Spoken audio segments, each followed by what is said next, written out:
retrouvons ce soir dans un monde qui ne croit plus à la victoire, où chaque effort semble nourrir ce qu'il combat, où persister devient à sa manière une forme d'héroïsme silencieux. Il y a des gens qui se battent encore, pas parce qu'ils espèrent changer les choses, mais parce qu'ils ne sauraient pas faire autrement. Ils avancent comme on récite une prière oubliée, juste pour ne pas laisser le silence tout avaler. Les causes perdues ont cette beauté trouble. Elles ne promettent rien. Elles ne mentent pas. Elles ne cherchent ni gloire ni pardon. Elles existent, comme une flamme que personne n'alimente, mais qui refuse obstinément de mourir. On dit que le sacrifice grandit l'âme, qu'il purifie.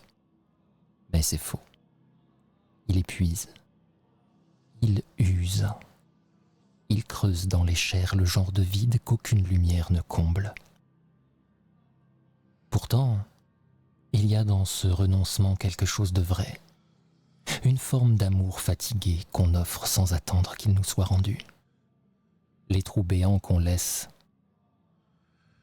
ont l'habitude parfois de voir repousser d'autres choses, passer d'autres lumières.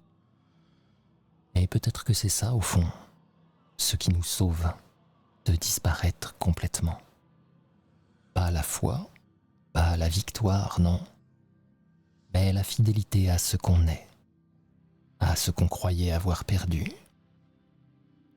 Parce qu'à force de marcher dans les ruines, certains apprennent à reconnaître la beauté des traces, la douceur d'une plaie qu'on pense, et le courage qu'il faut pour continuer quand plus rien ne nous y oblige. Et dans ce silence lourd, où tout semble fini, on peut parfois entendre quelqu'un qui respire encore. Un simple souffle qui suffit à rappeler que même les causes perdues ont besoin de témoins. Ce soir, cette respiration ne viendra pas de Madame Pataki. Ce soir, le silence s'emplit de l'écho d'un coup de feu qui résonne sur les parois de pierre alors que la vieille femme s'écroule au sol comme un tas de chiffons sous nos yeux. Il faudra chercher l'écho d'une victoire ailleurs. Meredith, Elliot, vous voyez cette femme vers qui vous vous tourniez, alors que les portails, les deux portails, ont fini par se refermer derrière vous. Celui par lequel Daisy est passée, et celui qui s'est ouvert pour toi, Meredith, mais que tu n'as pas voulu suivre, persuadé que cette femme sorcière elle-même pourrait t'aider. Son sang a giclé, et son corps reste là, sur le sol. La femme qui vous accompagnait aussi, Britney, une infirmière que tu avais déjà rencontrée, Meredith, ne cherche même pas à savoir ce qui se passe et part en courant. Vous restez tous les deux stupéfaits. Meredith, je vais commencer par toi et te demander, alors que tu vois cette femme qui portait tes espoirs mourir, quel est ton état d'esprit à ce moment-là ? Je commence par me sentir coupable et m'en vouloir parce que j'ai encore l'impression d'avoir pris la mauvaise décision. Et j'ai l'impression que je fais qu'enchaîner les mauvaises décisions. En plus de ça, il y a une part de moi qui me dit que peut-être je devrais manger un bout du cadavre de Madame Pataki pour éviter d'avoir à agresser une autre personne derrière, mais j'ai pas envie d'affronter cette pensée, donc je suis vraiment tiraillée entre mon envie et ma raison. Et puis finalement, est-ce que c'est vraiment le moment de pique-niquer quand on ne sait pas qui a attaqué et quand un de tes amis, déjà légèrement suspicieux, se trouve à tes côtés d'ailleurs ? Elliot, toi-même, quel est ton état d'esprit ? alors que cette femme s'écroule. Eh bien, je dirais qu'avec elle m'a raison, puisque Elliot est depuis longtemps très perturbé et chaque passage de ce qu'il vit ne cesse de lui enlever des convictions alors qu'il est en recherche. Il aimerait tellement pouvoir se dire je sais où je vais, je sais ce que je fais, je suis entouré des personnes qui sont les meilleures pour moi actuellement. Et tout vacille, puisque Daisy, qui me semble avoir, être un pilier de notre groupe, vient de disparaître. Et Meredith, qui l'instant d'avant était en train de dévorer de la chair dans le frigo, je l'ai aperçue, eh bien, a hésité manifestement à également partir. Elle est restée. Pour qui est-elle restée? Certainement pas pour moi.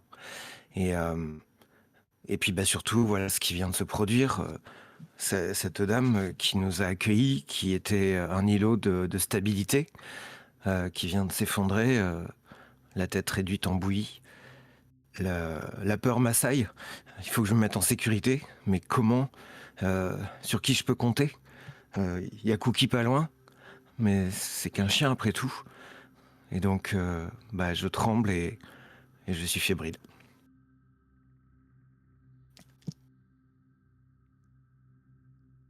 Je vais te demander, Elliot, un jet de brain, s'il te plaît. Difficulté 6.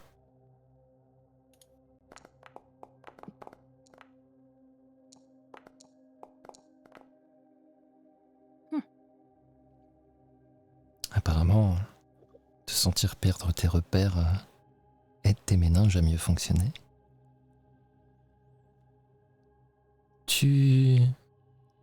Alors que tu paniques, justement, que tu as envie de te cacher, il y a ce sentiment, finalement, d'hyperconcentration. Et tu aperçois les personnes qui viennent de tirer. Pas que ça en réalité. Tu aperçois aussi le regard de Meredith. Le regard de Meredith posé sur le sang qui s'écoule du trou béant de la tête de Madame Pataki. Tu le vois, cette indécision dans ses yeux, tu le comprends à ce moment-là. Mais ça n'accroche ton attention que pendant quelques secondes, car tu aperçois un peu plus loin, dans un de ces tunnels, dans la pénombre,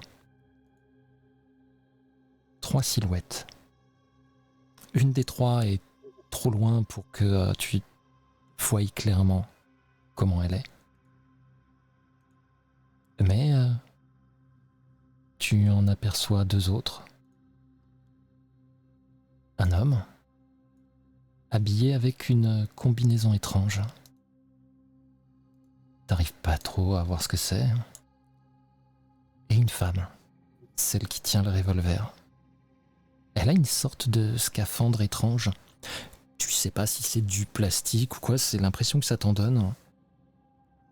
L'homme, lui, a une sorte de capuche. Sur le coup, tu penses à des tenues de randonnée, t'es pas très sûr, et puis tu vois ces espèces de câbles qui en sortent, ce casque, la femme qui tient l'arme. Et oui, 17. Tu aperçois aussi que tous les 2 semblent assez âgés, très âgés même. C'est la femme qui tient l'arme et elle a le bras tendu, tu vois que sa main tremble, elle est paniquée. L'homme qui est derrière, pareil, n'a pas l'air extrêmement stable sur ses jambes. Qu'est-ce que tu fais?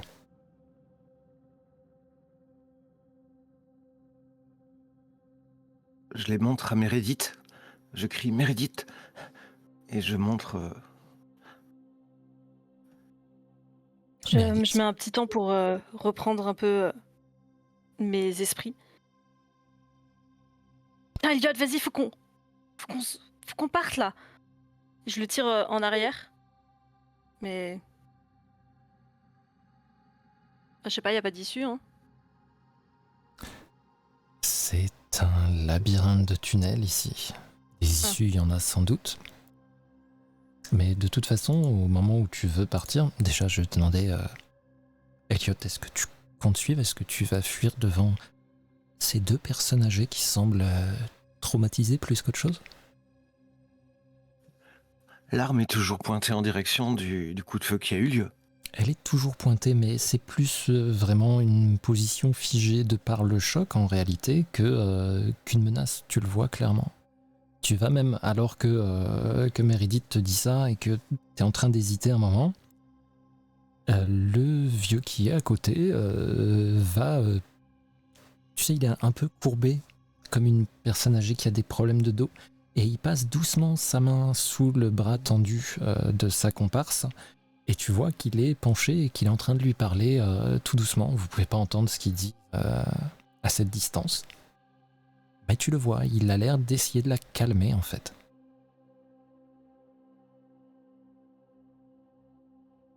Je respire profondément et je réalise que je suis pas forcément en danger. Je suis troublé d'ailleurs de réaliser ça alors que le corps ensanglanté est à côté de moi. Mais je me dis que c'est peut-être pas mes ennemis.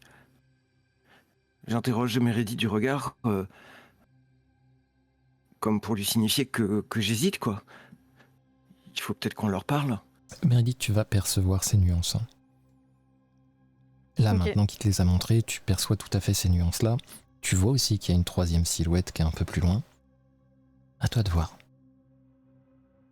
Je m'arrête, mais je prends le bras d'Elliot pour me donner un peu d'assurance. Qui êtes-vous?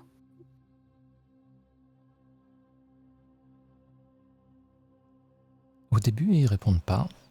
Ils vont commencer à avancer. Aucune menace. Et la troisième silhouette va arriver.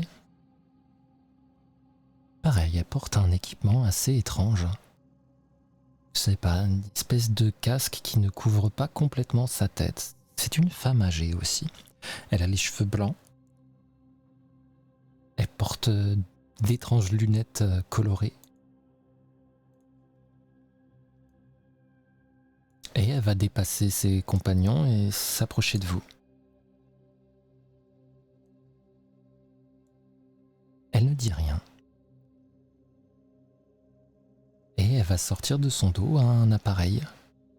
Une espèce de grosse boîte carrée métallique dans les tons orangés. Ça a l'air vieux, à moitié rouillé. Vous avez aucune idée de ce que c'est. Et elle s'approche de vous avec ça.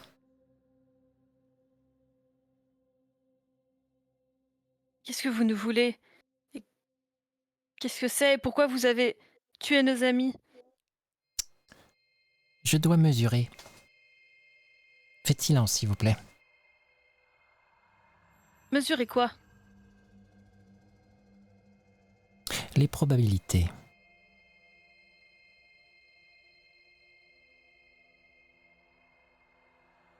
Elle commence à passer. Elle place la machine devant. Maintenant, elle est vraiment... elle est à portée de main. Si vous tendez le bras, vous pouvez la toucher. Il y a cette vieille femme qui a l'air un peu plus alerte que les deux autres, qui lève sa machine. Elle en tire une sorte de tige qui va passer, vous savez, comme dans les aéroports, les trucs qu'on passe pour biper. Et elle passe ça devant vous. La machine émet des bips, des grincements.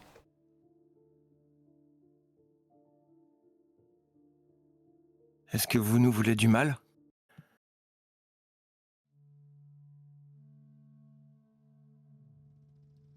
Elle ne te répond pas. Les deux autres, un peu plus loin, sont toujours en conciliabule. Et d'un coup, vous allez entendre une voix qui vient juste derrière vous. Salutations calibrées. Analyse environnementale. Émotion élevée. Fréquence d'anomalie détectée. Autorisation de stabilisation requise. Bonjour. Vous êtes humain. Veuillez ne pas bouger. La probabilité que vous soyez hostile est en cours d'évaluation.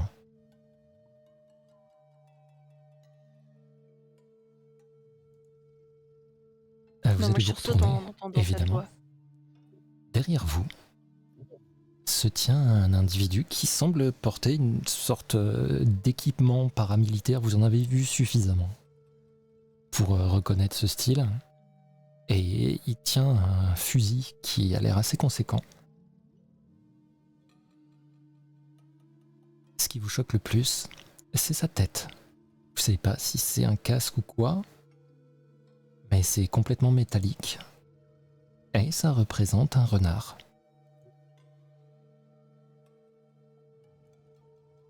Baron, tu peux nous remémorer de l'environnement? Comment il a pu surgir derrière nous comme ça? C'est possible ou, compte tenu du terrain, ça peut difficilement être explicable? Fais-moi un jet de brain, s'il te plaît. Difficulté 4. Je devrais pas après un Dans 17, mes mais... cordes. C'est dans mes cordes. Ça marche.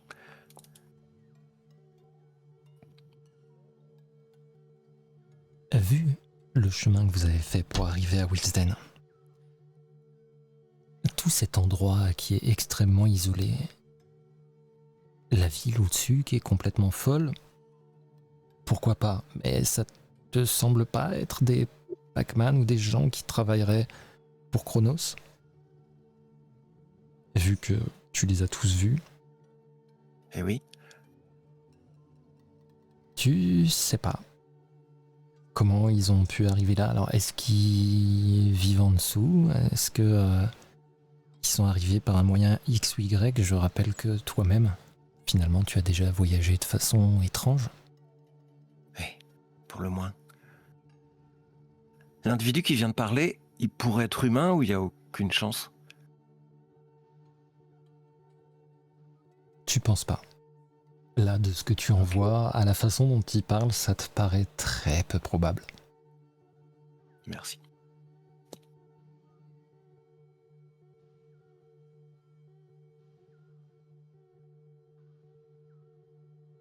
Qu'est-ce que vous faites? Vous vous laissez examiner Bah étonnamment, moi, cette dernière silhouette me rassure un petit peu parce que je me dis au moins c'est quelqu'un qui n'est pas concerné par ce qui se passe à Wisden, j'ai l'impression, et que peut-être il faut que j'en apprenne plus avant de me méfier spontanément. Donc j'observe. Moi je me laisse examiner, mais enfin je reste méfiante, mais je vois bien que de toute façon on n'a pas spécialement d'avantage, donc enfin je laisse faire pour l'instant. Tu es proche de moi, tu m'as dit Meredith, et du coup tu Oui, m'as je t'ai agrippé. agrippé le bras, ouais. Ouais, bah justement, je passe ma main enfin, j'appuie légèrement dans le dos pour dire je suis là et on peut compter l'un sur l'autre. C'est ce que j'essaie de te communiquer avec ma main.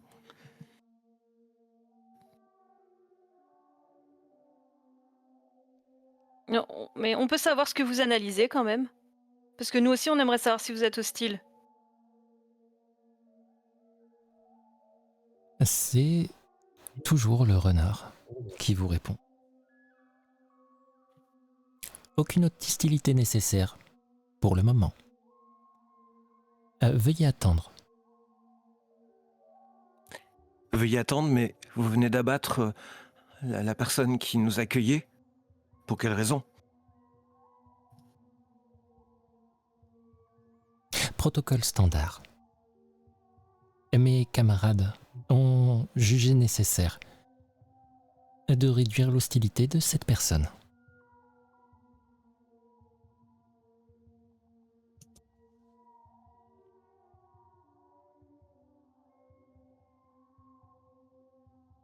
Et combien de temps on va devoir attendre? Là, la vieille qui tient la machine va à nouveau claquer de la langue un petit peu. Gamine impatiente. Ces choses-là prennent du temps.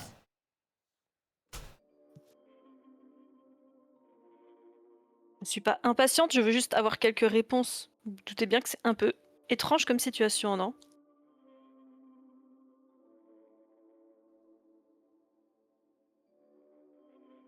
Elle va finir. Elle te répond pas. Elle passe à Elliot. Et je vais vous demander à tous les deux un jet de brain à difficulté 6.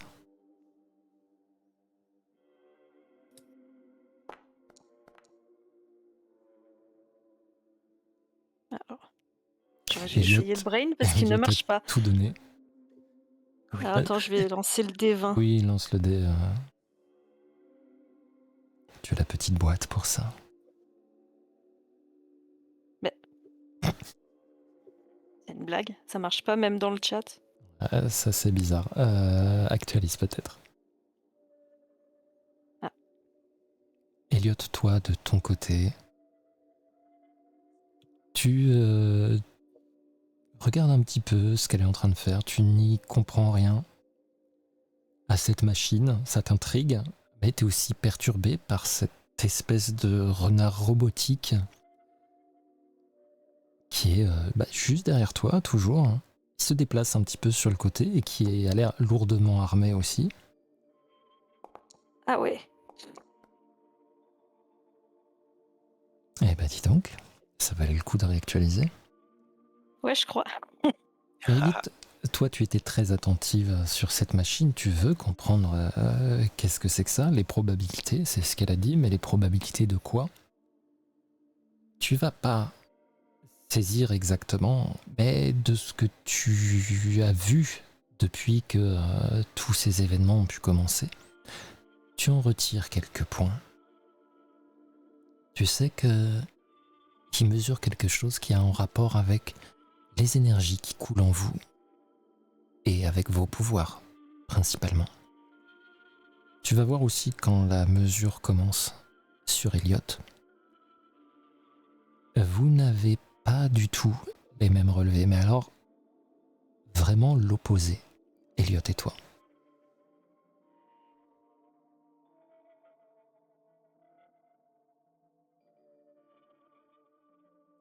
Tu dis que le renard est lourdement armé. Je ne détecte pas d'autres armes ou à part celle tenue par la dame qui était tremblante.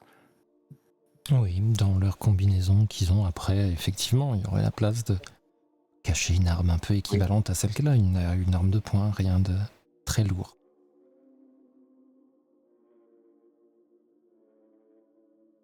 Et le renard, lui, il a finalement une posture un peu militaire, tu laisses entendre.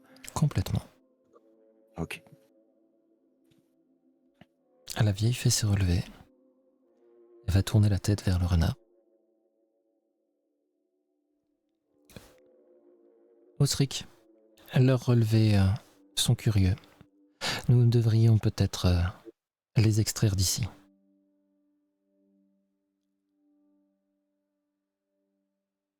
Le renard qu'elle vient d'appeler Osric va se tourner vers vous deux.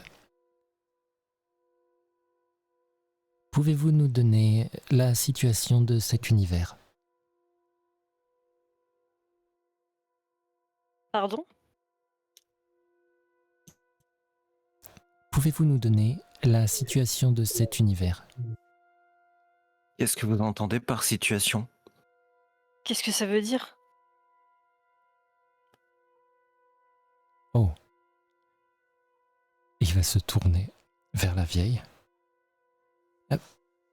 Pardonnez-moi, Mara, je pense que ces personnes sont atteintes d'un début de sénilité. J'ai vu ça avec certains de nos embouts. Je prends un peu la mouche. Je suis pas sénile. C'est juste qu'on n'a pas toutes les infos que vous avez. Pourquoi Et vous vous voulez nous prétendez que... extraire où? La vieille va soupirer. Pardon. Non, Osric, ce n'est pas le moment de faire de l'humour, s'il te plaît. Très bien. Nous aimerions savoir ce qui se passe ici, dans votre univers. Pouvez-vous nous faire un topo? Vous reprenez un ton presque posé alors que vous venez de tuer Madame Pataki. Quelle menace elle représentait pour vous? c'est la vieille qui a tiré, qui va réagir. À l'autre, qui la tient encore un petit peu, a toujours un bras un petit peu autour d'elle pour la soutenir. Elle a toujours un tremblement dans sa voix. C'était une sorcière. Je l'ai reconnue. J'ai eu affaire à elle dans notre univers. C'est une sorcière, une semeuse de vide. La main dans le dos de Meredith appuie un petit peu, crispée.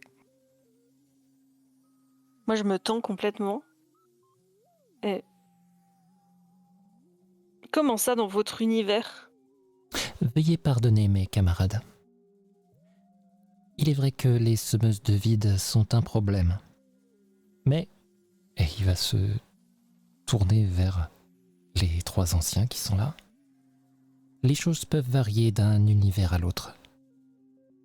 Ce n'est qu'un regrettable accident.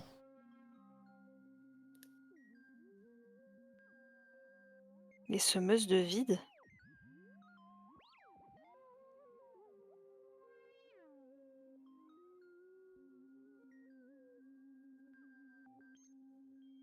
Nous pourrons vous expliquer tout ça.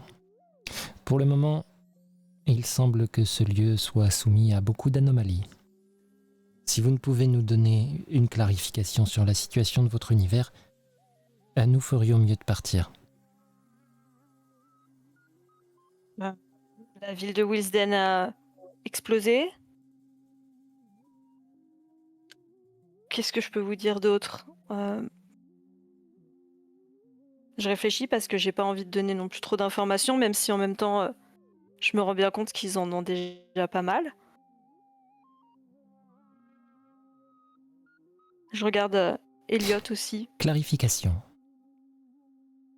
Est-ce que les dieux ont déjà moissonné cet univers ?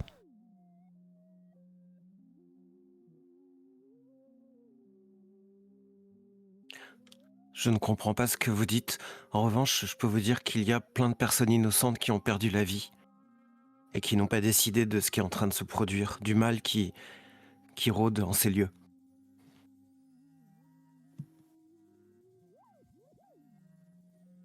La vieille femme avec ses lunettes secoue un peu la tête. Bon, on va aller nulle part comme ça. Vous allez venir avec nous et nous allons voir si cette situation peut nous être utile de façon commune. Le cas échéant, nous pourrons toujours vous ramener ici.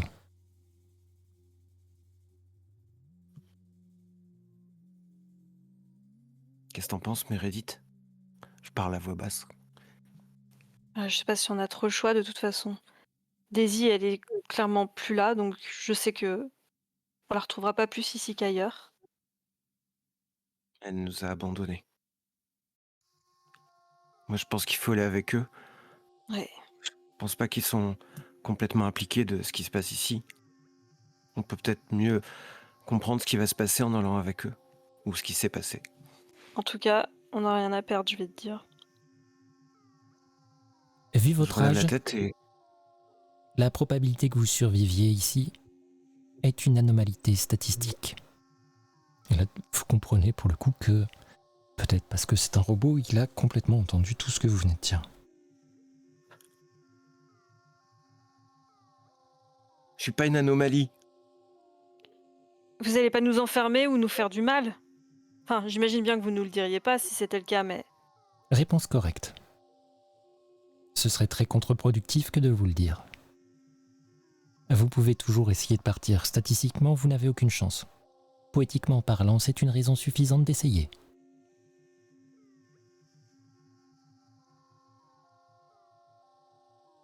On les suit. Ouais, on veut bien aller avec vous. Allez. Monsieur Osric, c'est ça?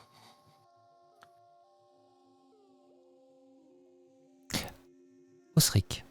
Effectivement.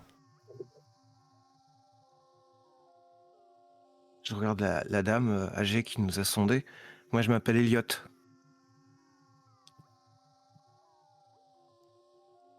Mon nom est Mara. Et Et nos deux compagnons qui nous accompagnent sont nos embouts, Isharo et Néris. Et tu les désignes. Isharo, c'est l'homme, et Néris, la femme qui a tiré.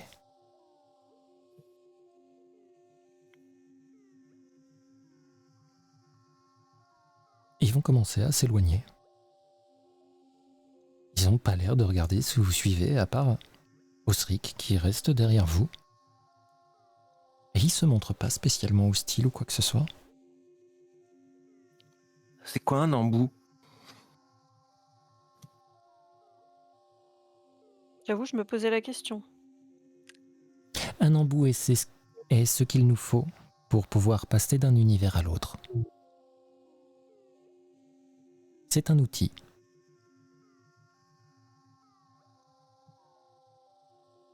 Parce que vous contrôlez ça?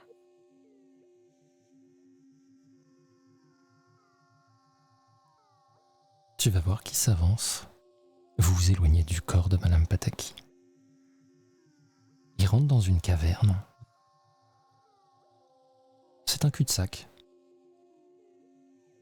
Et vous voyez que ils rentrent un peu en conciliabule, tous les trois, pendant qu'Osric reste avec vous. La vieille Néris se place au centre. Et les autres se mettent autour. Vous voyez Mara qui commence à sortir un autre appareil qui commence à le brancher sur la combinaison de Néris. Si vous décidez de faire quoi que ce soit à ce moment-là ou d'échanger entre vous, n'hésitez pas à me couper. Parce que là, elle est en train de s'atteler à ça. Elle branche des choses sur la combinaison, sur le scaphandre de Néris, qui vont les relier. Puis sur Isharo.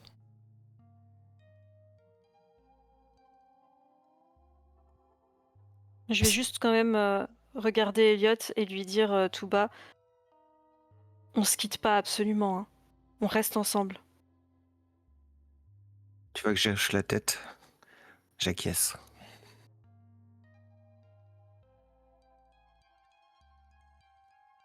Si vous ne dites rien de plus, Mara va s'approcher de vous. Elle a des câbles en main. Bon, il va falloir vous brancher. Vous n'avez rien contre les piqûres, j'espère. Non, ça va. Il y a un risque de ce qui va se passer? Pour qui? Bah pour nous. Il y a toujours un risque. Mais pas dans ce transfert.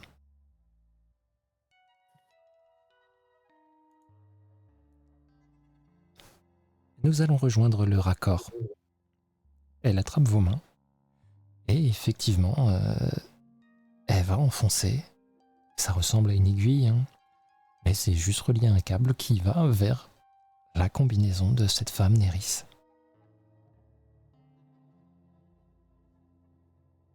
Je regarde la dame, moi, son visage. Elle baisse un peu la tête, mais tu vois tout à fait son visage. Elle a l'air fatiguée, épuisée et profondément triste.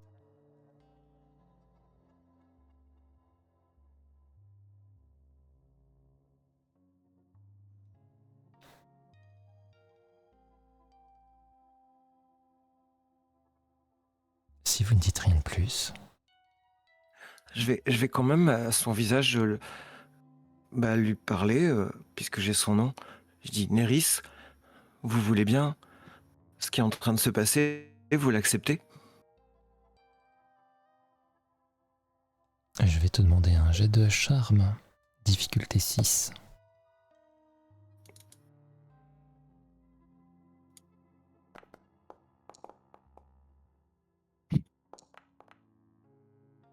Décidément, ce soir.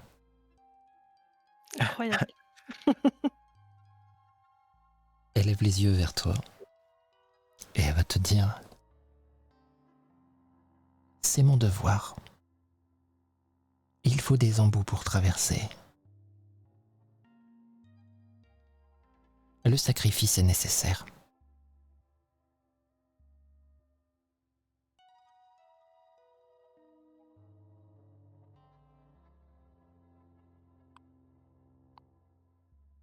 J'essaie d'avoir une attitude rassurante et je la remercie de m'avoir répondu. Elle te fait un petit sourire, hein, vraiment. Tu as l'impression d'avoir une gentille grand-mère qui, Et- malgré ce qui se passe, c'est elle qui a l'air d'essayer de te rassurer, en fait, par ce sourire, malgré qu'elle soit traumatisée par ce qui s'est passé avant. Méridith? Qu'est-ce qui fait qu'on est un embout ou qu'on devient un embout? C'est Ousrik qui va vous répondre. N'importe quel tas de chair, n'importe quel humain peut devenir un embout. D'accord, mais ça me répond pas vraiment. Et qu'est-ce qu'on peut faire pour le devenir, juste par curiosité? Il suffit de se brancher. Parfois même pour vous, les choses sont simples. Au moment où il dit ça, Mara appuie sur un bouton dans l'appareil. Vous allez sentir une décharge. Pas quelque chose de très violent. C'est un peu douloureux, mais ça reste léger. Vous allez voir. Néris, elle par contre, ça a l'air extrêmement douloureux. Tout son corps se tend, se crispe. Elle a l'air prise de convulsions presque. Et si vous avez la moindre intention de faire un pas vers elle ou de dire quelque chose, vous êtes pris d'une nausée assez violente. Le monde se met à tourner autour de vous. Vous entendez, pour la première fois d'aussi près comme ça, la voix de l'homme, Isharo, qui a l'air d'énumérer des chiffres. Vraiment, si vous avez entendu ça, que ce soit à la radio, à la télé, dans des séries, n'importe quoi, quand vous avez un scientifique ou un astronaute qui est en train de faire le listing et qui check un par un tous les éléments, vous comprenez que c'est ce qu'il est en train de faire. Ça va s'arrêter d'un coup. À tel point, d'un seul coup comme ça, que vous allez presque perdre l'équilibre. Je vais vous demander à tous les deux un jet de grit, difficulté 6.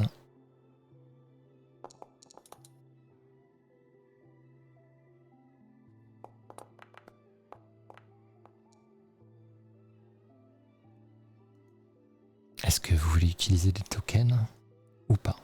Ouais, j'en mets un, moi, ouais. Moi, non. La fierté d'Eliott a parlé, il fait tout pour résister à cet effet. Et effectivement, d'un seul coup, ça va se stopper. Par contre, toi, Méridith, tu vas pas réussir. Hein. C'est vraiment, ça s'arrête d'un seul coup. Tout ce qui tourne, tu vas t'écrouler. Et au moment où tu t'écroules, déjà tu vois que le sol est différent. Et en face de toi, il y a une combinaison avec un scaphandre transparent, allongé sur le sol, avec des câbles qui en sortent, qui sont reliés à toi directement. Tu comprends qu'il s'agit de Néris, bien sûr. Eliott, tu vas le voir aussi. C'est un cadavre maintenant. Elle a la peau sur les os, comme si elle avait été lyophilisée. C'est pas complètement un squelette. Hein. Vous avez l'impression qu'elle a vieilli d'un seul coup.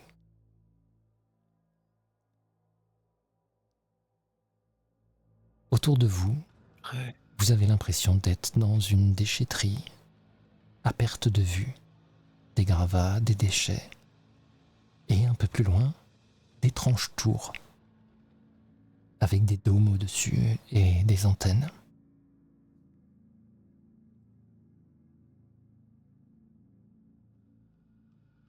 Destination atteinte.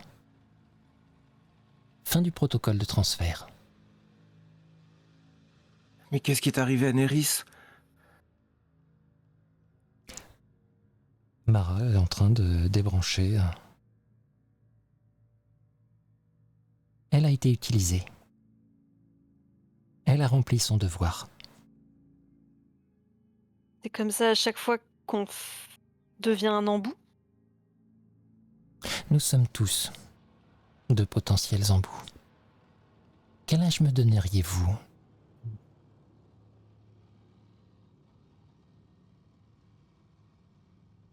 Je sais pas. Elle tourne ses yeux vers toi, Vous êtes Elliot. grand-mère? Vous êtes une grand-mère? J'ai 30 ans. Néris en avait 32.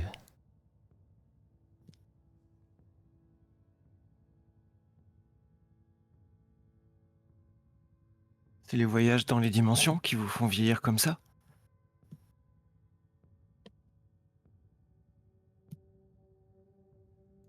Elle ne dit rien, mais tu comprends que ça vaut pour un assentiment.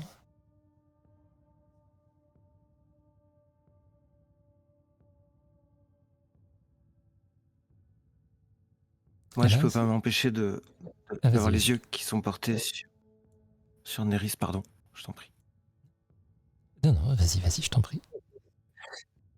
C'est parce qu'en fait, ce qui s'était passé juste avant le départ, ça m'a touché. J'ai eu un visage presque maternel.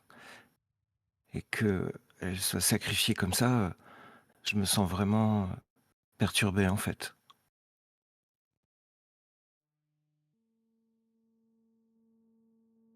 Bah, je regarde Elliot et enfin, je me relève, du coup. Mais je regarde Elliot et je mets ma main derrière son dos pour lui montrer que je comprends ce qu'il ressent.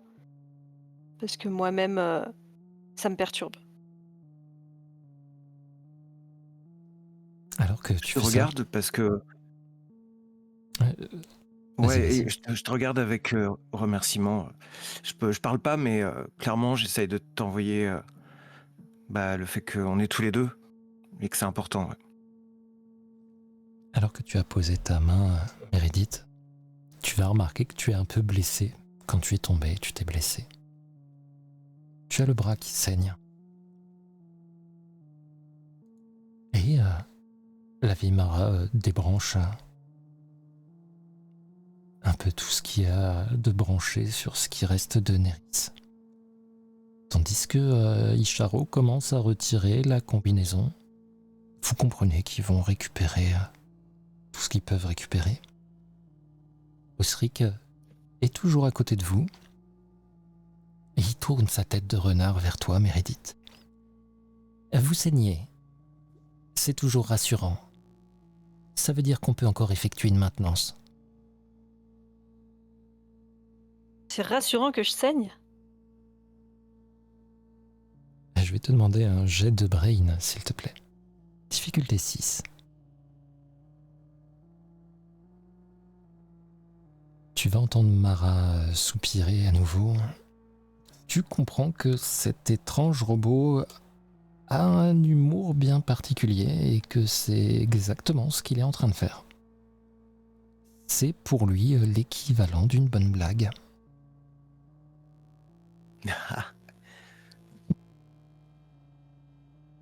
Ok. Moi, je réalise seulement que tu saignes et j'essaye de t'aider. Bon, t'inquiète. Hein.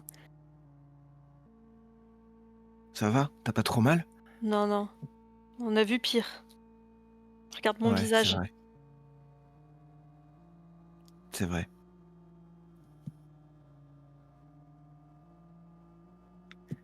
Mais Osric, vous avez donc pas besoin d'embout pour voyager? Oh, bien sûr que si. Je n'ai juste pas besoin de me brancher. Le champ de probabilité qui entoure un embout me suffit. Mais dans quel monde sommes-nous? c'est- ça sent pas bon et ce sont des ordures. C'est tout ce qui reste de notre monde. Une fois que les dieux ont décidé de siphonner la planète et l'univers entier, ils pensent que nous sommes tous morts.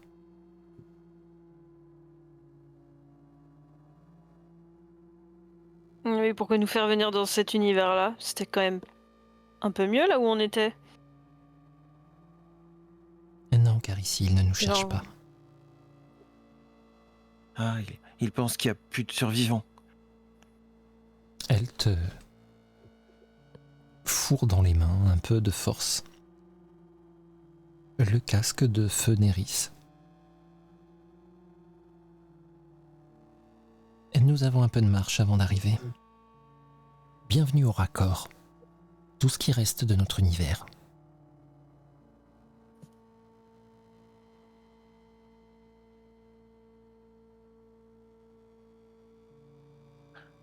Mais ces dieux, comment vous les appelez? Ce sont juste des dieux.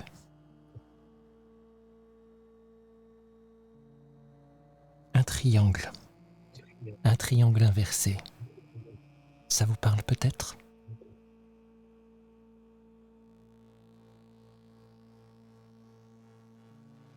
comment ils ont fait pour en arriver là? Personne ne le sait. Nous ne sommes pas des dieux. Un jour, leurs grandes pyramides sont arrivées et tout est mort. Heureusement, nous avions de la technologie. Et elle va tapoter un peu sur Osric. Vous allez pouvoir apercevoir, alors qu'ils avancent, le vieux Isharo qui a retiré sa capuche. Il y a des parties métalliques sur son corps, comme si on les avait soudées à même la peau.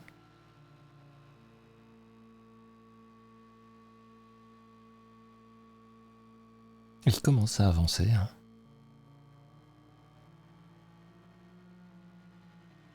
C'est sans danger pour nous? On peut respirer l'air normalement? L'air est totalement respirable, même avec votre faible capacité de traitement. On n'aura pas besoin de maintenance comme ça. J'espère que non. Ça fait longtemps que je ne sais pas où j'ai mis mes outils à humains.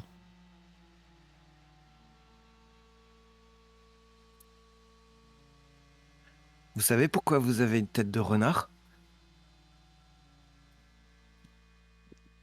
Mes créateurs l'ont voulu ainsi. Sans doute parce que le renard est réputé pour être rusé. Je ne sais pas. Ils sont tous morts. C'est un de mes animaux préférés, le renard.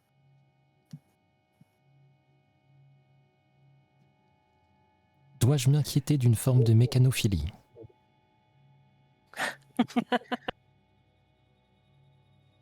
C'est vrai que vous avez de l'humour. Mara va à nouveau soupirer. Non. Nous avons croisé plusieurs univers multiples. Et croyez-moi, toute une peuplade de mécanophiles, ce n'est pas un bon souvenir.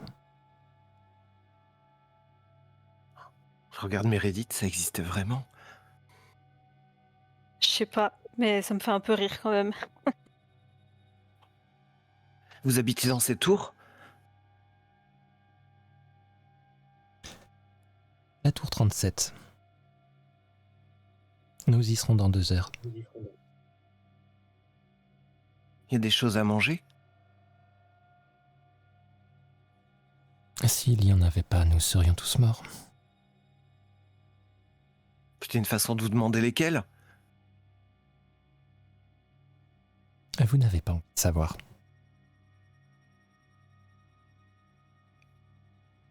Et Je- qu'est-ce qu'on va bien pouvoir faire, nous, dans votre tour? Pourquoi nous et pas Madame Pataki que vous avez tuée? C'était une semeuse de vide. Oui, ça j'ai compris. Ce sont les seuls autres Ça nous a survivants aidés. de notre univers.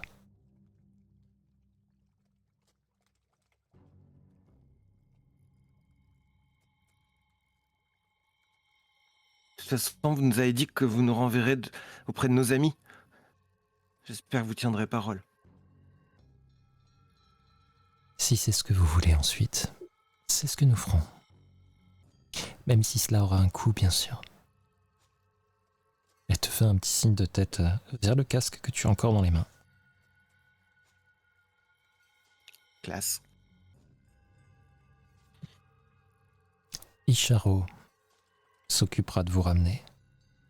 Le vieux vous fait une petite courbette, un petit signe de tête.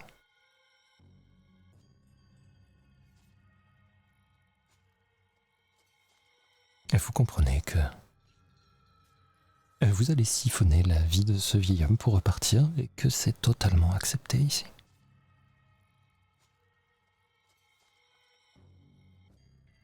Mara, vous êtes un peu une chef ici? Juste responsable de ce groupe.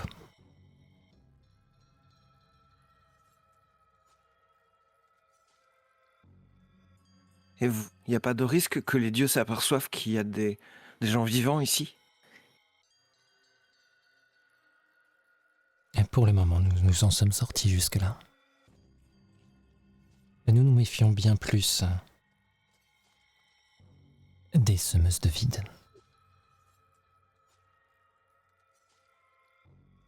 Si jamais vous en croisez, tant que vous êtes ici ou ailleurs, elles voyagent elles-mêmes. Il serait de bon ton pour vous de les éviter. Vous arrivez Votre à instrument. reconnaître comme ça les semeuses de vide? Je regarde Elliot un peu sur le côté, un peu inquiète. Disons que le cas de celle qui vous accompagnait est un peu particulier. Elle avait le visage de celle qui a tué les enfants de Néris et Isharo.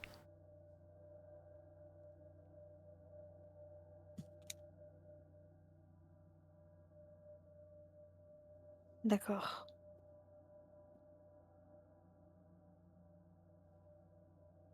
Autrement, les semeuses de vide qui parcourent encore notre univers ou qui en viennent sont facilement reconnaissables à leur modification.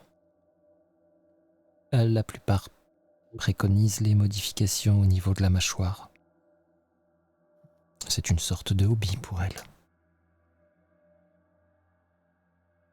Comment ça? Elle avait une mâchoire normale?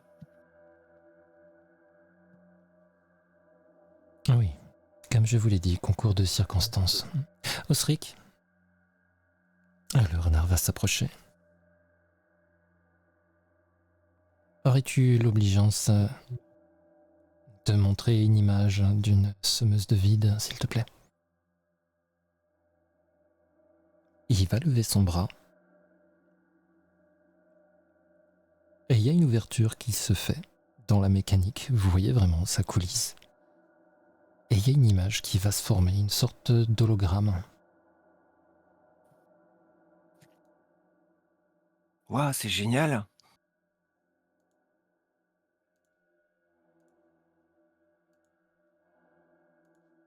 Et on voit quoi? Attends, je me galère avec ma fiche. Oh, oulala. Vous voyez ceci. Une femme avec des crocs acérés en métal, une mâchoire reconstituée. Il va vous en passer quelques autres. Les, J'interroge Meredith du regard. les Je te modifications que vous regarde voyez sont perplexe. toutes Pardon. différentes. Il n'y a pas que celle-là. Vraiment, ça vous donne l'impression, certes, ça privilégie la mâchoire, mais pas que. Et il y en a de différentes sortes, de différents types. Comme si chacune d'elles avait laissé libre cours à son inventivité.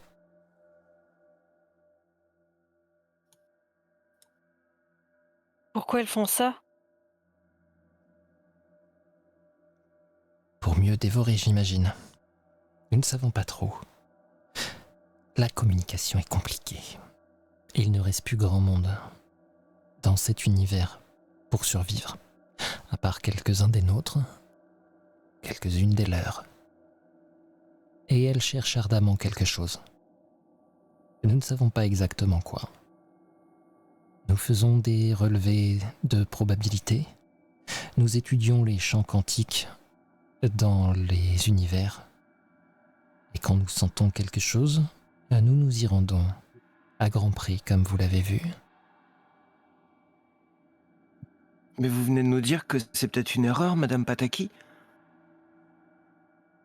C'est possible. Elle avait pas... Après, vous dites qu'elle a tué vos enfants, Isharu. Vous en êtes sûr? Et il va te faire oui de la tête. Ça a même pas l'air de le toucher plus que ça. Il a l'air extrêmement triste. Et il l'avait déjà l'air. Il n'y a pas d'autre émotion qui Elle passe mérite sur de son mou- visage à part la fatigue et la tristesse. Elle méritait de mourir dans ce cas.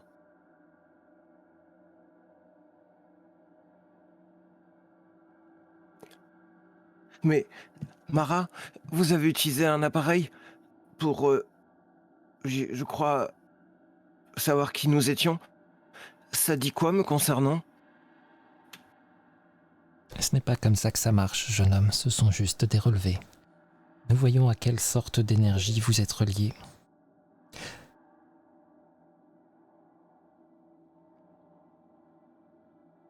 Mais j'ai quelle énergie? Vous penchez du côté de l'ordre.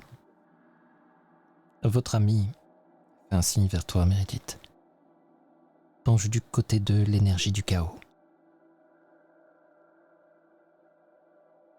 Là, j'ai un flashback des relevés que j'avais compris qui étaient à l'opposé. Mais ça signifie quoi? Plus concrètement? Ça ne signifie C'est rien vrai en que t'es un peu soi. chaotique. La question n'est pas là. La question est celle de l'équilibre. Voyez ici. Elle fait un tour un peu. Elle lève le bras et vous montre finalement. Ce monde mort. C'est l'idée qui vous en vient là. Même l'air est lourd, poussiéreux. Si vous faites attention, vous allez apercevoir au milieu des tas de déchets, de gravats, des os. Si vous y faites attention, certains sont des os d'animaux, d'autres sont clairement des os humains. Comme vous pouvez le voir, tout est mort ici. L'ordre règne en maître. Moi, je déglutis. Pourtant, l'ordre n'est pas nécessairement quelque chose de mal.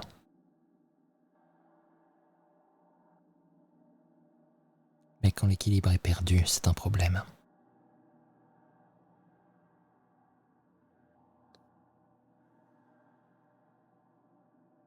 On va bientôt arriver, on va dans la tour 27, c'est ça? 37. Mais oui, nous arrivons bientôt. Ouais, 27 ou 37. Si vous voulez.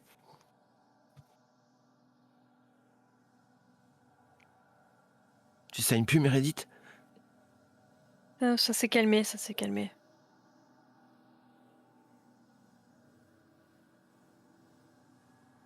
Vous allez encore marcher une bonne demi-heure. Eux ne disent pas grand-chose à part si vous essayez d'engager la conversation. Est-ce que vous parlez entre vous? Est-ce que vous essayez de leur parler?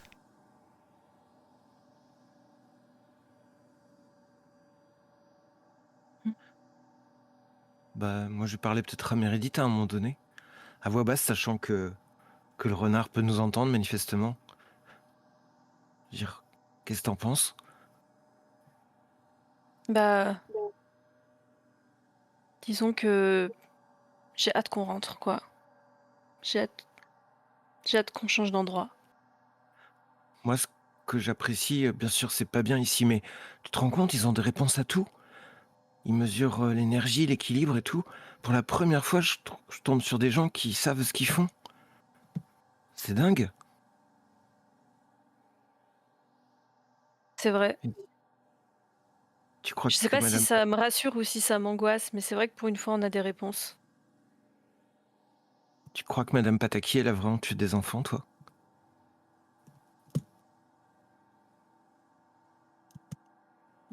Elle avait le visage de celle qui a tué les enfants. C'était Ah, dans un c'est autre vrai. univers. Je sais pas comment c'est lié. Je sais pas comment ça marche. Mais j'ai du mal à l'imaginer, mais tu sais, les sorcières sont des monstres. Mais toi, et je parle encore plus bas, mais t'es pas une semeuse de vide, toi? Fais-moi un jet de flight, s'il te plaît, Elliot. Difficulté 6.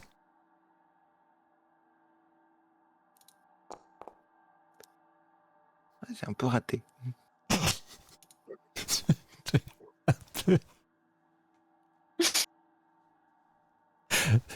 Parfait, le 1 arrive au bon moment. Je pense que tes jets sont narratifs ce soir. Je t'en remercie. Mérite, je vais te demander un jet de Mhm. brain, difficulté 6.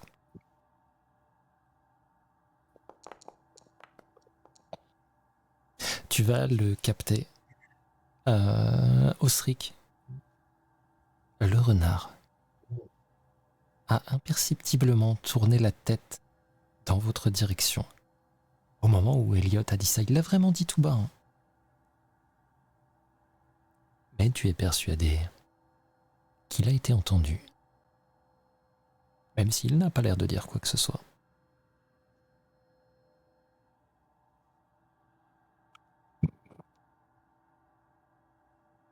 Je vais finir le trajet en silence.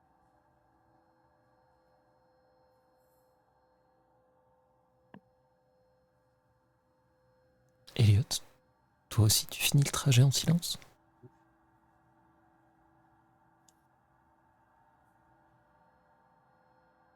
Bah, j'ai tellement de questions, mais je me dis que je veux pas les saouler, quoi.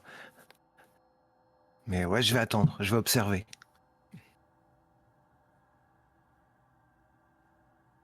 Ok. Vous allez finir par arriver à cette tour.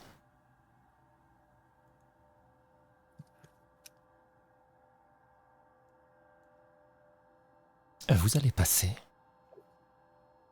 une sorte de sas. Étrangement, alors que c'est une tour, vous allez descendre. D'abord, dans les entrailles de la terre. Enfin, de la terre. Vous voyez que ça a été fait de main d'homme. Il y a beaucoup de pièces métalliques. Vous avez l'impression d'abord de rentrer dans un métro, dans un bunker. Vous allez croiser quelques rares personnes qui ne vous regardent pas spécialement, qui s'occupent à leurs affaires, même si vous comprenez difficilement quelles sont leurs affaires. C'est très silencieux. Vous entendez de temps en temps le bruissement de vêtements, vous avez percevé une personne un peu plus loin qui va s'éloigner. Tous semblent très âgés.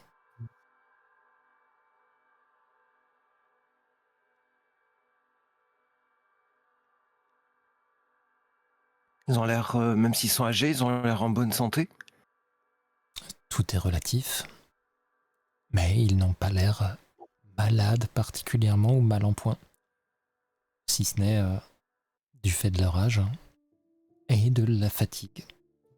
C'est ce qu'il en ressort ici. Tout a l'air épuisé, pas seulement les gens, mais même les murs. La plupart des parois métalliques sont rouillées, usagées. C'est tout ce qu'il en ressort d'ici. L'extrême fatigue des restes d'un monde mort. Mara va vous guider. Bien.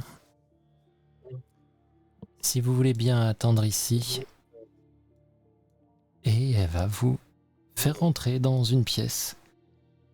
Vous savez pas si c'est un endroit où les gens dorment habituellement,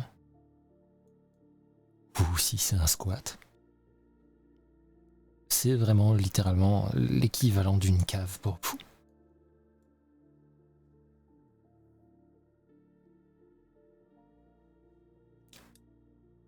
Osric va rester avec vous.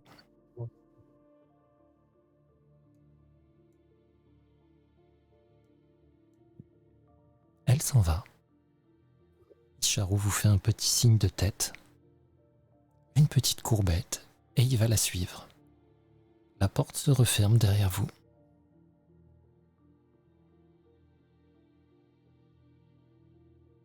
Qu'est-ce que vous faites? Donc il y a Osric avec nous. Tout à fait.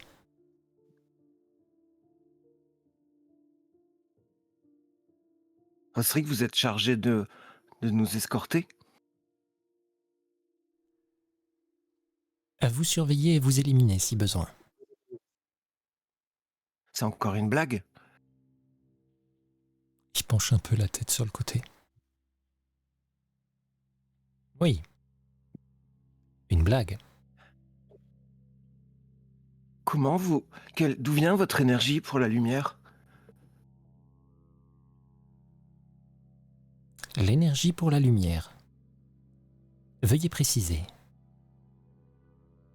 Ben, les ampoules qui éclairent les tunnels sont alimentées comment?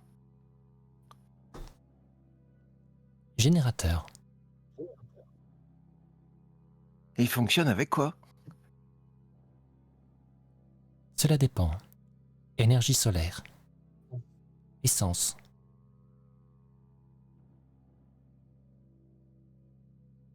Et vos armes, elles fonctionnent comment?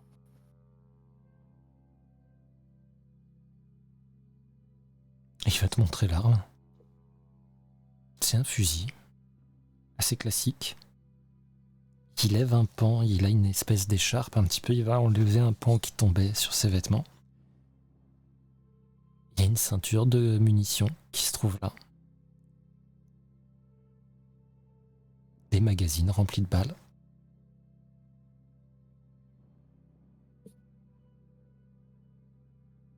Je fais un peu le fier et je dis « Ah ouais, tu vois, mes Reddit, tout ça, j'ai déjà vu, moi. C'est des armes normales. Vous pouvez nous dire ce qu'on attend ici?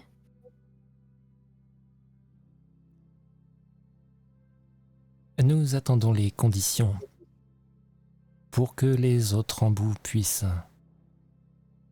à vous évaluer. Ils sont indisposés. Hein? Ils sont en Est-ce mode que tous les veille. gens qu'on voit... Ah, Fais-moi un jet de brain, s'il te plaît, difficulté 6.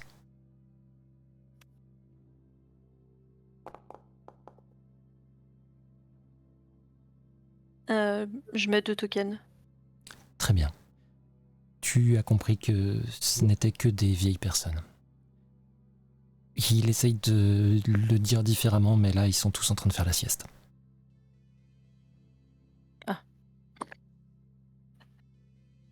Ok.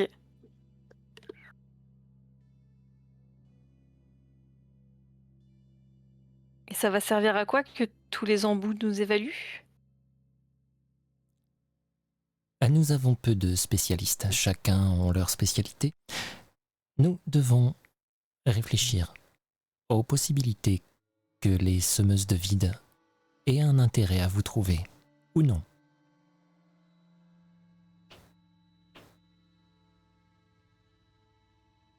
Et si c'est le cas? Nous aviserons. Les semeuses de vide sont passées dans votre univers.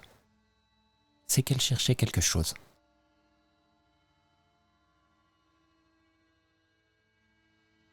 Est-ce que notre univers a à craindre des dieux qui moissonnent?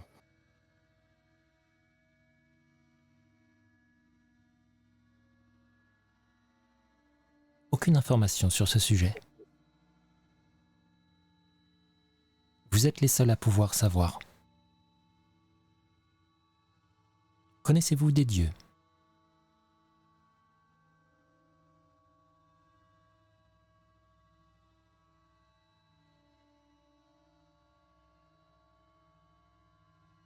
Je baisse un peu la tête, moi.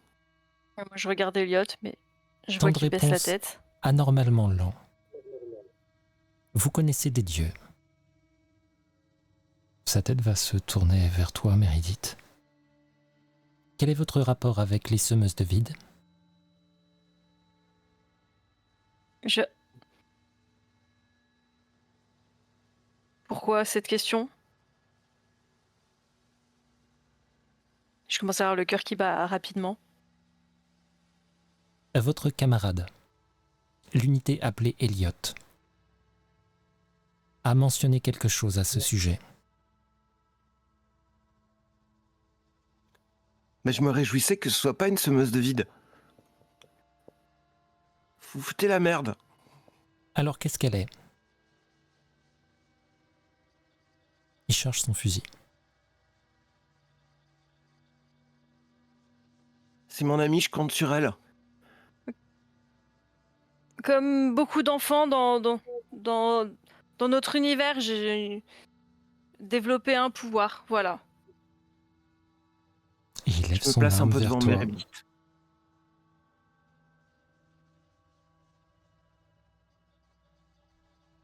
Veuillez éclairer cette histoire de pouvoir. Je peux stopper le temps, mais que pour moi.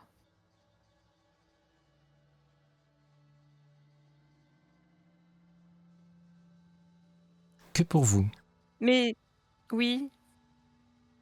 Mais beaucoup d'enfants ont ça dans notre univers. D'ailleurs, on sait pas trop pourquoi nous-mêmes, hein.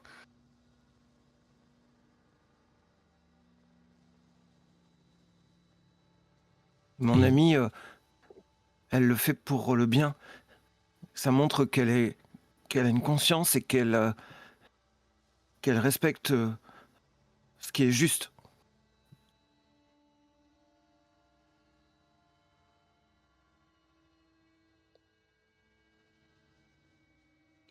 Il a toujours l'arme Il a toujours l'arme menaçante. pointée. Je me place devant, moi. Oui, t'es déjà devant, mais étant donné que Meredith parle, j'imagine bien que tu penches un peu la tête.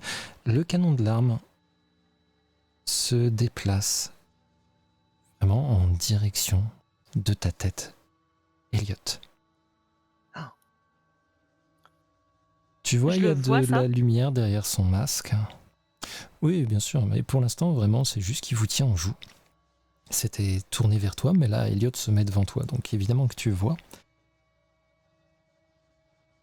Tu entends le bruit. C'est pas très relatif pour vous, après tout. Vous étiez tout début des 90, mais c'est le bruit d'un disque dur qui tourne à l'intérieur. Conscience. C'est à moi que tu parles? C'est à moi que tu parles? Il fait un petit mouvement avec son fusil dans ta direction. C'est à moi que tu parles, enculé? Hein? C'est à moi que tu parles? Je vais vous demander un jet de brain à tous les deux. Il bug.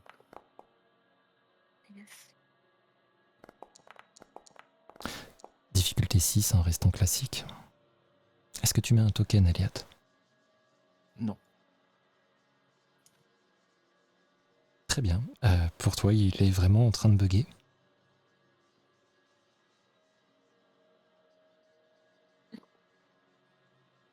Et il va tourner la tête sur le côté, comme s'il parlait à quelqu'un. Les mecs, c'est à moi qu'il parle, cet enculé. C'est à moi qu'il parle, putain.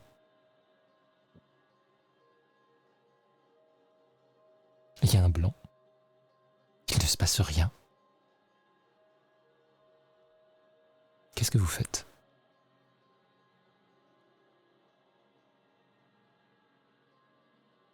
Je commence à baliser, quoi.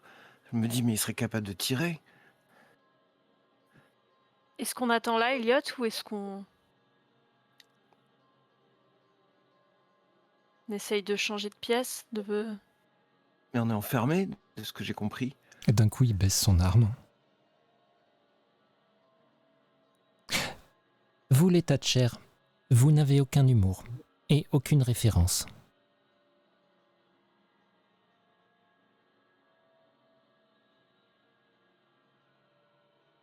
C'était de l'humour ce que tu viens de faire. T'as mis ton arme sur ma tête et c'était de l'humour. Et tu m'as traité d'enculé. C'était une citation.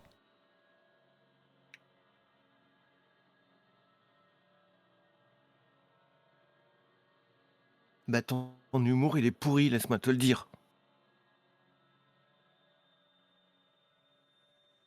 T'as de la chance. T'as de la chance. Veuillez m'excuser, unité Elliot, d'avoir froissé vos sentiments. Il se tourne un peu vers toi, Meredith. Êtes-vous sûr qu'il n'y a pas un fond de mécanophilie?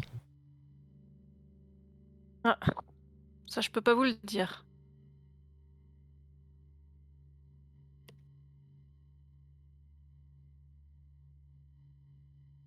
Mais c'est quoi la mécanophilie?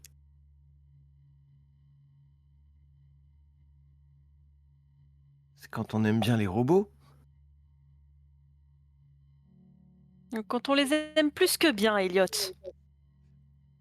Excusez-moi, c'est un peu difficile.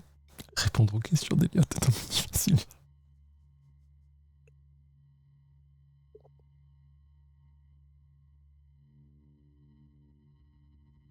On perd notre MJ.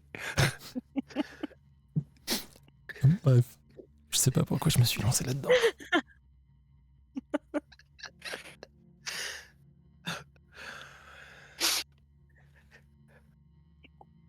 Alors que vous en êtes là, vous en êtes à ça. Osric, qui a baissé son arme, va s'asseoir sur un des matelas qui se trouve là, qui lève son bras. Et il y a une petite ouverture encore, là où vous aviez vu cet hologramme tout à l'heure. Et il y a un film qui va se lancer. Vous comprenez qu'il est en train de regarder un film.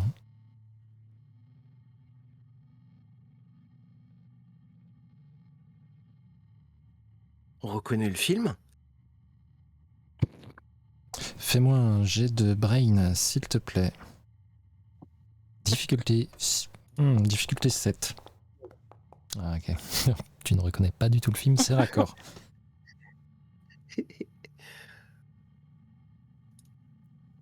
Il a l'air sympa. Ça parle de quoi? Meredith, tu peux faire le jet aussi. Hein. Allez.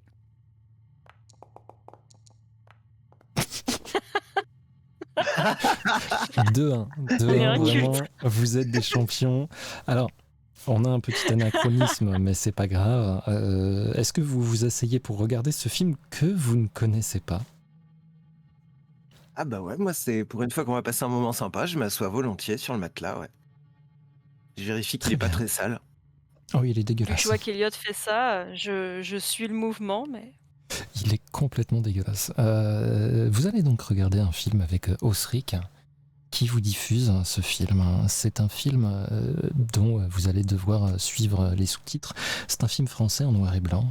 Et effectivement, le titre va s'afficher. Vous allez regarder La haine posée sur un matelas crado avec un robot un peu taquin. Et étant donné qu'on reprend juste et que nous avons certains d'entre vous qui sont fatigués, c'est le voyage à travers le multivers, je propose, si vous le souhaitez, de s'arrêter ici. pour une fois que je vous arrête sur quelque chose de tranquille. Ouais, Bah j'avoue. On mate un film, c'est trop la classe. Bon, par contre, il y a On pas de a popcorn et des coca, mais ça on finit pas sur la musique angoissante. et ouais. Potentiellement, tu peux manger un cafard. Ça se joue. Sur ces bonnes paroles, je vais couper l'enregistrement.